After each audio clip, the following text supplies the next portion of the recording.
Let's get to it. Reggie Haynes, Here I am. first RHTV Magazine interview. Thank you guys for the opportunity. I really appreciate it. This is the first edition of the RHTV Magazine interview, so I'm glad to be here. Glad to have you here, brother. So let's get started. What has your experience been like in Africa? My experience in Africa, to be in the most simplest form, or to put it in the most simplest way, it has been a roller coaster ride, but I have no regrets. I feel like everything has been a learning experience. Okay. People ask me all the time, like, Reggie, man, we've seen stories and heard stories about how people have misused you and abused you. That's been my whole life. Yeah. And I don't do the whole playing Yeah. victim thing because I'm not one of those people to where I believe in tough love or going through negative things in order, to get to the things that's for you. I don't agree with that, that logic, but I know that that's being in this inhumane system. That's what we're dealt with on a consistent basis. So when I've been dealing with that in Africa, I'm like, okay, I've seen the things that's not for me. I need to focus on the things that are for me. So where there has been a lot of trials and tribulations, there's also been a lot of good people who have had my back to keep me from that within the motherland. And those are the people that I, to continue to, involve in my life, or just keep in my life. But a lot of other people, like I get phone calls all the time. Like I've had so many people from different parts of the country, they still have my number and they'll use different phone numbers to try to contact me. Just, hey, Reggie, hey, remember me? And I'm like, dude, like I already told you, I don't want nothing to do with you. Sweetheart, I don't want nothing to do with you. Why are you still calling me? Why are you still contacting me? Like I told you specifically why I don't want anything to do with you and you're still here. I don't believe in that whole forgiveness BS and all of that. I believe that, look, somebody showed me how they truly feel about me. I move on from them completely. And that's what I've dealt with in the motherland. But, when it comes in regards to phenomenal experiences and great experiences, there's been a lot of great elders who I've met, who I still keep in contact with, touching the African soil, which is the richest soil on this earth. It's phenomenal. I love walking around, seeing the scenery, seeing, my actual phenomenal African people, not the slave minded buffoons. So this is something that I embrace every single day.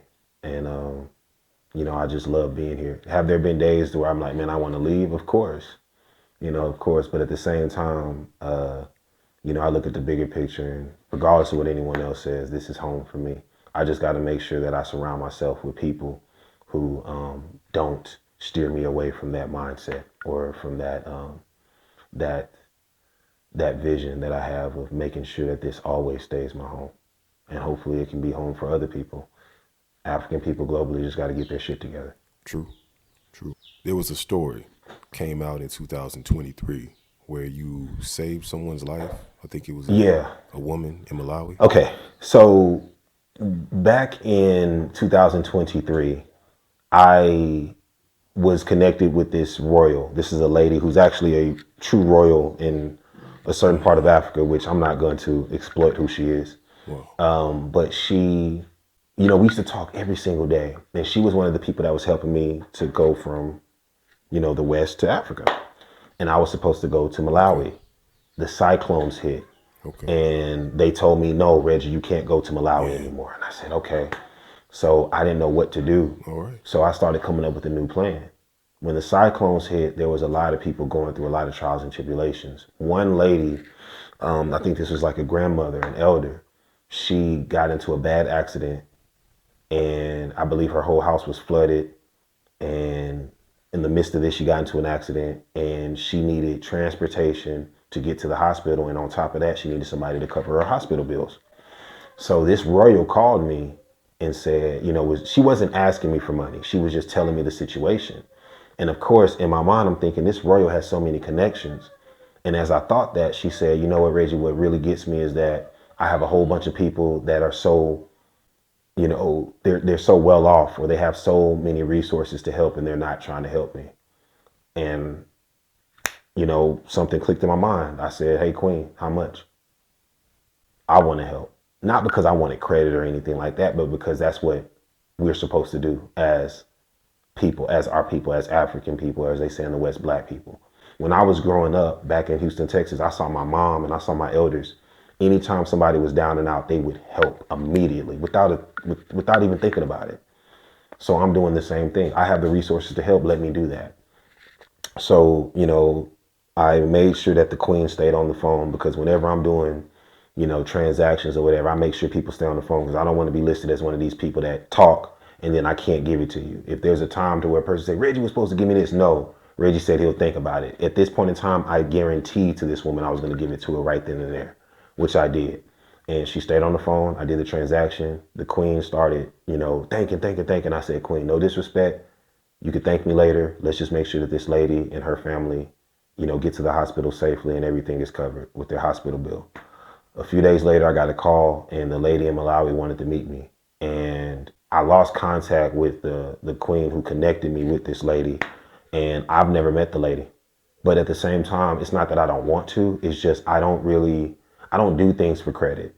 Like that story that was never supposed to come out, but it came out, right? I'm pretty sure somebody told you guys. So for me, I don't do things for credit. I do things out of love. The same way that my family, raised me to be. And the same thing I saw my family do when I was growing up. We do things out of love. And I'm slowly but surely learning that, when it comes in regards to credit, the only time you need to claim something is to make sure that it's not going to be used against you or your people in a negative way. You want to make sure that you only take credit in that regard. But when it comes in regards to just doing good deeds for your people, ain't no need to brag on it, man. You do this on a consistent basis because that's what we as a melanated African, or as they say in the West, black people, are supposed to do for one another. That's what builds unity. That's what builds when it comes in regards to progression. That's what builds when it comes in regards to unity. So, I'm happy that, that lady, she's good and her family's good. I could care less about who did it, who saved her life. I'm just glad that her life was saved by one of us. That's phenomenal, man.